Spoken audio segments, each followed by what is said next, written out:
Hi, I'm Jerry Bowyer. You're watching the Eagle Investing Network. We're continuing our series about boards of directors of corporations. Oh, boards, who cares about that? I want a good CEO.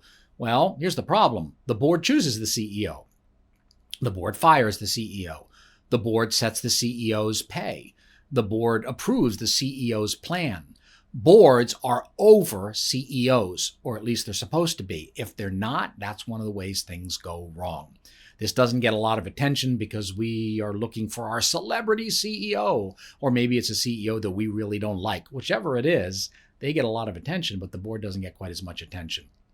All right, let's take a look at a factor that has gotten a lot of political attention, but I'm not doing politics.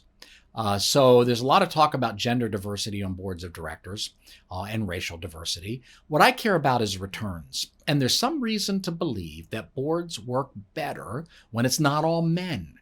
For example, there's some research that indicates that when you have a company that has all men on the board, they tend to do the same as the bubble is being formed or when things were good. But when a bubble bursts afterwards, the companies that are all men tend to not perform as well, suggesting that the companies didn't have a brake pedal person.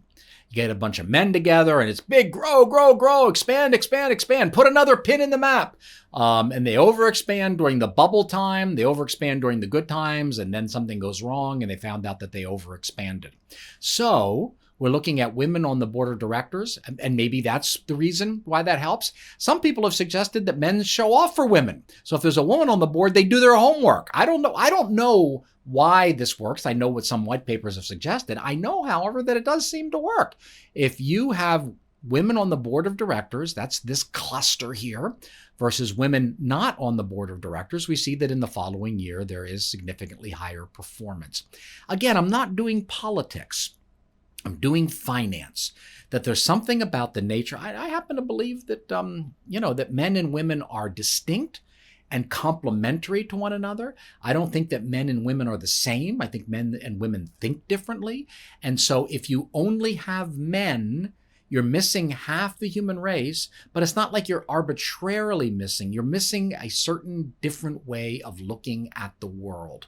And it apparently, at least in this time period that we have data for, that lack of input is harmful, relatively harmful for returns. Now, I know people have certain reactions to this about only hire, qualified people. When I've written in the past, I've seen in the comments section, only hire qualified people. Okay, well, it's a little suspicious if 50% of the people, actually it's more like 51 or 52% of the people are women, and there's no one on the board who's a woman. Are you really only hiring the qualified people? Mathematically, it seems like probably not. But whether that's the issue or whether the issue is, it's not just about hiring qualified individuals, but it's also about balancing different types off against one another. You'll know this in your marriage. A man and a woman together work things out, and they're able to come to conclusions. They're stronger because they have both points of view. And apparently that's the case with boards of directors. So women on the board, or actually no women on the board, a 100% male board, it's a red flag. And at least looking at past data, it's a red flag that actually costs you green money.